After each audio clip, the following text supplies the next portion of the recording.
இல்ல நான் ஒரு சில பேர்கிட்ட கேட்கிறேன், திருந்துறவன் என்னைக்குமே திருந்தி வாழக்கூடாதோ? அவனுக்கு நம்ப ஒரு வாய்ப்பு குடுக்கக் கூடாதோ? அவன் தப்பு செஞ்சுட்டான்னா, தப்பு செஞ்சுட்டான்னு சொல்லி சொல்லி குத்தி காட்டணுமோ? வாங்க வீடியோக்குள்ள போலாம். நம்ப சமுதாயத்துல தான்ப்பா. வாழ்ந்தாலும் குத்தம், வாழலாட்டியும் குத்தம். திருந்துனாலும் குத்தம், திருந்தாட்டியும் குத்தம். ஆமா தானே? அது எப்படிங்க? நம்ப எல்லாருமே உத்தமங்க கிடையாது. எல்லாரும் ஒரு வகையில தப்பு பண்ணவங்க தான். ஆனா அதே தப்பு பண்ணி திருந்தி வாழ்ந்துட்டு இருக்கிறவங்க எத்தன பேரு? அதே மாரி திருந்தி வாழ்ந்துகிட்டு இருக்கிறவங்களுக்கு எத்தன பேருக்கு நீங்க வாய்ப்பு குடுக்குறீங்க? ஏதோ ஒரு சந்தர்ப்ப சூழ்நிலையில அவங்க தவறான ஒரு தொழில் பண்ணி, அதுக்கான தண்டனைய அனுபவிச்சு அவங்க திருந்தி வந்துட்டாங்க. அவங்களுக்கு ஒரு வேலை வாய்ப்பாச்சும் குடுக்கலாமே! இல்ல அவங்க திருந்தி வந்திருக்காங்க. அவங்களுக்கு ஏதாவது ஒரு ஆப்பர்ச்சுனிட்டி நம்ம உருவாக்கி குடுக்கலாமே! அட்லீஸ்ட் எதுவுமே செய்யலப்பா. அவங்க செஞ்ச தப்ப குத்தி காட்டாம இருக்கலாம்ல. ஏன் அது நீங்க செய்றீங்க? ஒருத்தன் தப்பு பண்ணிட்டான்னா அவன் திருந்தக்கூடாதா? இல்ல அவன் திருந்தி அவன் வாழக்கூடாதா? இல்ல நீங்க இப்ப குறை சொல்றீங்க பாத்தீங்களா? நீங்கலாம் உங்க வாழ்க்கையில எந்த தப்பும் பண்ணது இல்லையா? ஏன் அந்த உலகத்துல பொறந்தவங்க யாருமே தப்பே பண்ணலையோ?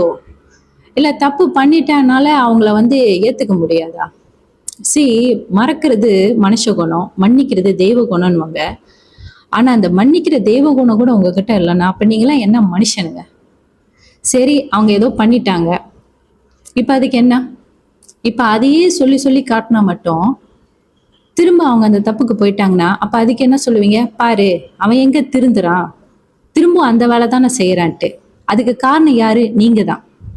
ஆரம்பத்துல எதுவோ சந்தர்ப்ப சூழ்நிலையில அவங்க அந்த மாரி பண்ணியிருக்கலாம். ஆனா இப்ப திருந்தி வரப்ப, அவன் தப்ப உணர்ந்து நல்ல வழியில இருக்கிறப்ப, நீங்க அவங்கள வாழ விட மாட்டேங்கிறீங்க தெரியுமா? இதுக்கப்புறம் அவங்க என்ன தப்பு செஞ்சாலும், அந்த பழியும், பாவமும் உங்கள தான் வந்து சேரும். ஏன்னா நீங்க தான் வாழ விடுறது இல்லையே.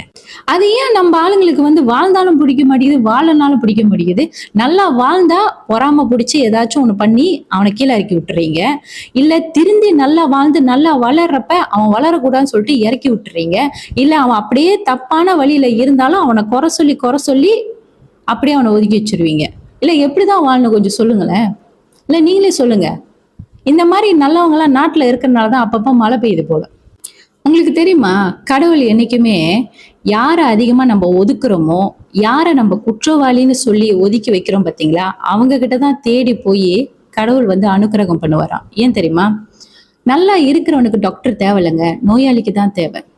இந்த மாரி பாவம் செஞ்சவங்கள தேடி போய் திருத்துறது, அவங்கள நல்வழிப்படுத்துறதும் கடவுளோட ஒரு வேலை தாங்க. கடவுளுக்கு நல்லவன், கெட்டவன் அந்த மாரிலாம் கிடையாது. எல்லாருமே சமம்தான். அதே சமயத்துல அவனோட படைப்புல இந்த குழந்தையும் தப்பு பண்ணுதுன்னா, அவரு ஒதுக்க மாட்டாரு. முடிஞ்ச அளவுக்கு திருத்தி நல்வழிப்படுத்துவாரு. அப்பேற்பட்ட கடவுளே அப்படி யோசிக்கிறப்ப, நம்மலாம் யாரு? நான் கேட்கிறேன். நம்ம என்ன அவ்வளவு பெரிய ஆளா? இந்த மாரி